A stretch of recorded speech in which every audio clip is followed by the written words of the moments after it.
നമസ്കാരം. തത്വമയി ടിവിയുടെ market scan എന്ന സെഗ്മെന്റിലെ പുതിയൊരു എപ്പിസോഡിലേക്ക് സ്വാഗതം. നമ്മൾ പലരുടെയും ജീവിതത്തിന്റെ ഒരു ഭാഗമാണ് ചായ. നമ്മുടെ ഓരോ ദിവസം തുടങ്ങുന്നത് തന്നെ ഒരു ചെറിയ കപ്പ് ചായയിൽ നിന്നാണ്. ചായ വെറും ഒരു പാനീയമല്ല, അത് നമ്മുടെ സൗഹൃദത്തിന്റെയും സ്നേഹത്തിന്റെയും ഒരു സിഗ്നേച്ചർ ട്യൂണാണ്. ഒരു സിപ്പെടുത്താൽ തളർന്ന മനസ്സിന് ഊർജവും ശൂന്യമായ സമയത്തിന് ഒരു കഥയും നൽകും. അപ്പോൾ നമ്മളിന്ന് നിൽക്കുന്നത് ഒരുപാട് വെറൈറ്റീസ് ഓഫ് ചായകൾ കിട്ടുന്ന ഒരു സ്ഥലത്താണ്. അതെ, തിരുവനന്തപുരം കവടിയാറുള്ള ടീ വാല്യൂ കഫേയിലാണ്. ബാക്കി വിശേഷങ്ങൾ നമുക്ക് അവിടെ പോയി കാണാം.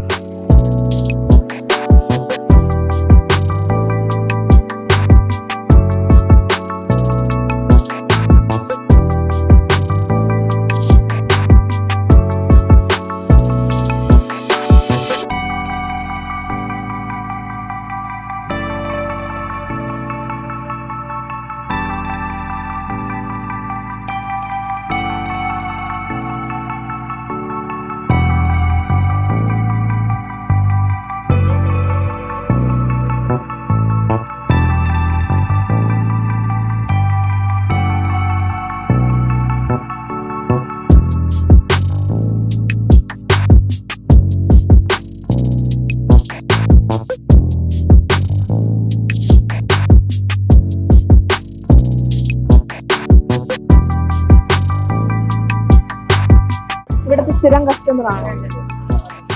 ഇവിടുത്തെ ഫുഡ് അങ്ങനെയൊക്കെ ഞങ്ങള് ഡെയിലി ചായ കുടിക്കാൻ സർവീസ് ഒക്കെ ഓക്കെയാണ്.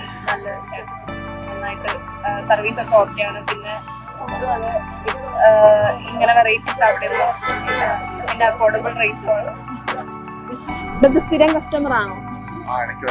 ഇടയ്ക്ക് ഇവിടുത്തെ വെറൈറ്റീസ് ഓഫ് ചായ ട്രൈ ചെയ്തിട്ടുണ്ടോ? അപ്പൊ ഇവിടുത്തെ ഫുഡ് ചായ ഒക്കെ എങ്ങനെയുണ്ട്? സർവീസോ?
എഞ്ചിനീയറിംഗ് പ്രൊഫഷൻ വിട്ട് ഈ ടീ വാല്യൂ എന്ന കഫേ തുടങ്ങാനുണ്ടായ പ്രചോദനം? അത് മെയിനായിട്ട് പണ്ടുകൂടെ എൻ്റെ അമ്മയ്ക്കൊരു ഷോപ്പ് ഉണ്ട്, ബിസിനസ് ഉണ്ട്. അപ്പം വീട്ടിലും കാര്യങ്ങളൊക്കെ ഞങ്ങൾ ആക്ച്വലി കുറച്ച് എന്തെങ്കിലും ഒരു ബെനിഫിറ്റ് ഒക്കെ വീട്ടിലൊക്കെ ഉണ്ടായിട്ടുള്ളത് എന്താണെന്ന് വെച്ച് കഴിഞ്ഞാൽ അമ്മയുടെ ബിസിനസ് ഉണ്ടായിരുന്നു. അച്ഛനൊരു ഗവൺമെന്റ് ജോബ് ഉണ്ടായിരുന്നു. അതിനെക്കാട്ടി എനിക്ക് ഒരു ബെറ്റർ ആയിട്ട് തോന്നിയിട്ടുള്ളത് എപ്പോഴും അമ്മയുടെ ഒരു ബിസിനസ് ആയിരുന്നു. അത് കൊച്ചിലെ തൊട്ടേ എൻ്റെ മൈൻഡിൽ ആ ഒരു ഐഡിയ ഉണ്ട്, എന്തെങ്കിലും ബിസിനസ് സ്റ്റാർട്ട് ചെയ്യണം. അപ്പൊ ആദ്യം എനിക്ക് വീട്ടിൽ നിന്ന് വലിയ സപ്പോർട്ട് കിട്ടിയില്ല, ബിസിനസ് തുടങ്ങാനായിട്ട് ഒരു പ്രോഫിറ്റോ ഇൻകോ ഒന്നും കിട്ടിയില്ല.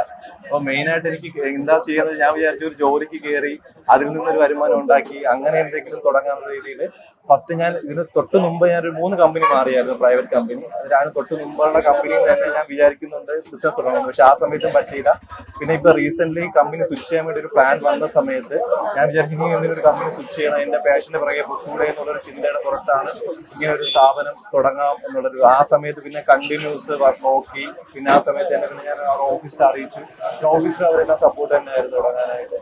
അപ്പൊ അവരും ഓക്കെ പറഞ്ഞു. അങ്ങനെ ഞാൻ ഒരുമിച്ച്, ഞാനും എൻ്റെ ഒരു ഫ്രണ്ടും കൂടെ ഉണ്ട്, ഞാൻ പുള്ളിയെ അറിയിച്ചു. പുള്ളി ഖത്തറിലാണ്. പുള്ളിയെ അറിയിച്ചു, പുള്ളിയും സപ്പോർട്ടായിരുന്നു. പിന്നെ ഞാൻ ഏറ്റവും ബെസ്റ്റ് ക്വാളിറ്റി പ്രൊഡക്റ്റ് കസ്റ്റമേഴ്സിന് കുറഞ്ഞ പൈസ കൊടുക്കുക എന്നുള്ളത് ഒരു മെയിൻ ഉദ്ദേശമായിരുന്നു.